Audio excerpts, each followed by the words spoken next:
Southwest Airlines ticket counter at Los Angeles International Airport back in March, you would have heard this. Mr. Jeffrey Purtee, please report to the ticket counter. Mr. Jeffrey Purtee, please report to the ticket counter. I was traveling to Fort Lauderdale with my wife. I had no idea what they wanted with me, but up to the ticket counter I go. The young lady stands there and looks at me and says, Mr. Purtee, we have identified you as a customer of size. You're going to need to buy another ticket for the remainder of your trip. I know what you're thinking. Customer of size? Me? So, lacking no choice, I bought another ticket. The flight proceeds without incident, but the return trip was one of those airline nightmares that they have gotten so good at the last decade.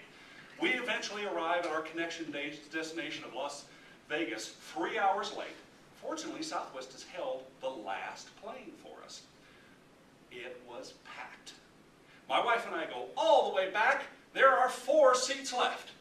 3 aisle seats and 1 middle seat. 3 middle seats, 1 aisle seat. So much for my paid extra seat. So I did what I always do in that situation. I talked with a nice young lady, convinced her to relocate a little bit so my wife and I could sit together. I didn't need to buy an extra seat to do that. And that left me with a problem. I had purchased an extra seat from Southwest. They hadn't given me an extra seat. It was time to institute my own TOPR program. TOPR. Now, I suspect some of you are wondering, those of you with more little minds, Jeffrey, isn't TOPR spelled T-O-P-P-E-R? Well, sure, in a dictionary. But this is acronym world, not dictionary world, and TOPR works fine for me. What does it mean? I'm glad you asked. The letters of TOPR is a strategy I've used for years in these situations. T, send a letter to the top person in the organization. Let me ask you a question. You are a customer service clerk. You get a letter from a customer. You are the same customer service clerk. You get the same letter, but attached to it is a little note. From the office of the CEO, please take care of this. Which letter gets your best attention? Pretty obvious. This letter is addressed to Gary Kelly, President, CEO, and Chairman of Southwest Airlines, which is what I have always done, and I recommend you do. The O, 1 page. Folks, we're all busy. Executives are busy. No matter how complicated the situation, explain it in 1 page. At least it has a chance of being read. What's the next letter? Someone help me here, I'm lost. P. Is that right? Thank you. P. Polite. No matter how mad you are, don't let it bleed into the letter. They will look at it and assume you are a crank. You want to be completely dispassionate and explain the facts of the situation. And the 4th letter, and here's the key that almost nobody ever gets, R for remedy. You must propose a remedy. Don't just send a letter to a company's CEO and complain about something. Offer a suggestion of how they can make it better. In this letter, I suggested they refund the ticket price of the $450 extra ticket that I purchased. Do you want to know what the results of that Southwest letter were?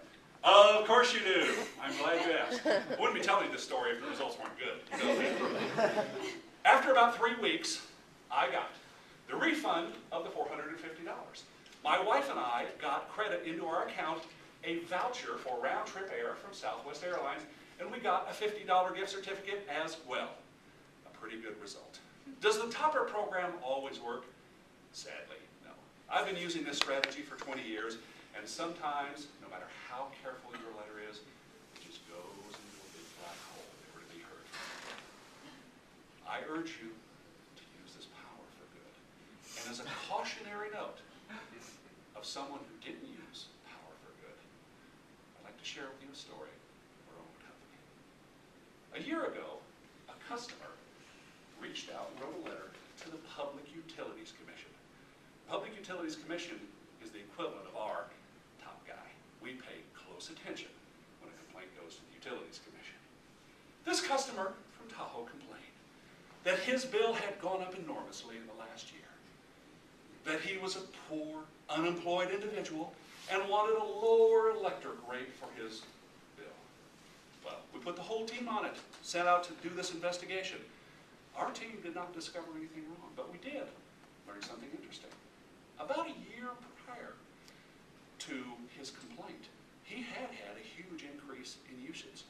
I don't mean 10%, 20%. No, in 2 months' time, his electricity usage had tripled. Now, I have a hint for you. We're thinking of doing this. We are required by law, when we are brought to attention to something like this, to notify the legal authorities of an unusual spike in electricity usage. We notified the local sheriff up in Tahoe.